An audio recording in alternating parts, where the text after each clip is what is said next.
me first start by congratulating the chief economist, Kevin, for a very well-articulated report. And I want to say that I've been reading the outlooks over the years. I think this one has a very important comparative advantage because it is providing evidence based by the countries, and it's going to become, if we're talking about voice and participation from the continent, this report can be a very strong voice in the MDB world. I want to, before I talk about country specifics, reflect on what Alexia said, and that is, for the first time, we are hearing in the different boards of the MDBs a consistent message.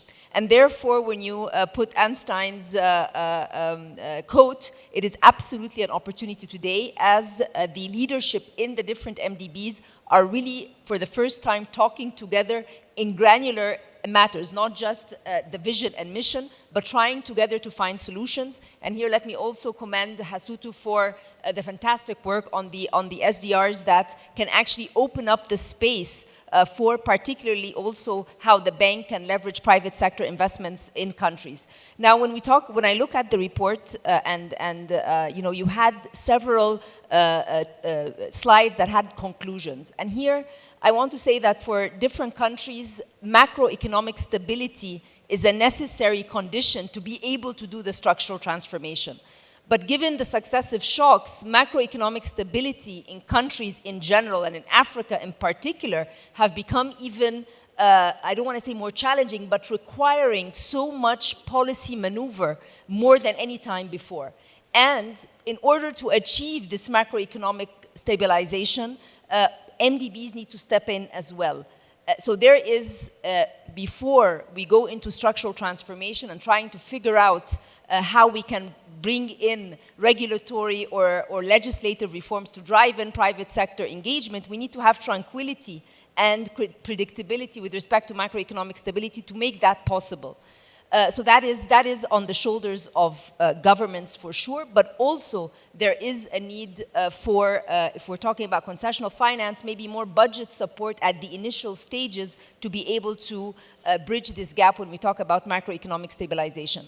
The other very important aspect when we're looking into this is the point of the global public goods, and how, and it's very, very important to showcase, and that is a fact, that they are also very much aligned with national goals. Because at the end of the day, if it's going to be a public investment or even trying to access concessional finance, this relationship between private or public, global public goods and its impact on inclusive, sustainable, resilient growth within the economies, this again, I'm very happy that it was also in the slides related to a report. So that's another important aspect. Another issue that is very nicely presented in the report are the sources of external financing. When we take a look at the source of external financing, all of them, to a large extent, the ones that are more concessional have been narrowing, and those that are available are high cost.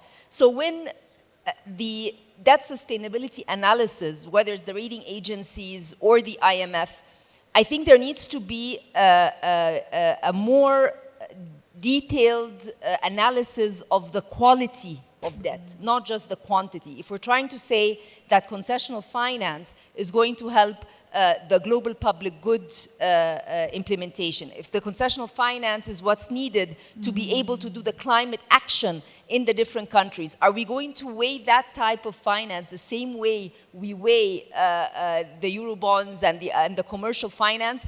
I don't know. I don't have an answer. As a macroeconomist, yes, we look at an aggregate number, but at the same time, there's a lot of detail in the type of debt and how it is being used and what are the impact of this, particularly on the concessional finance. So that is a question I have. I don't have an answer, but I think we need to bring this more into the discussion, the quality of debt or the different trade-offs between types of debt, and how, when we're talking about increasing more concessional, that countries are not penalized for looking into that just because of a debt ceiling that might exist. My final comment is on the talent.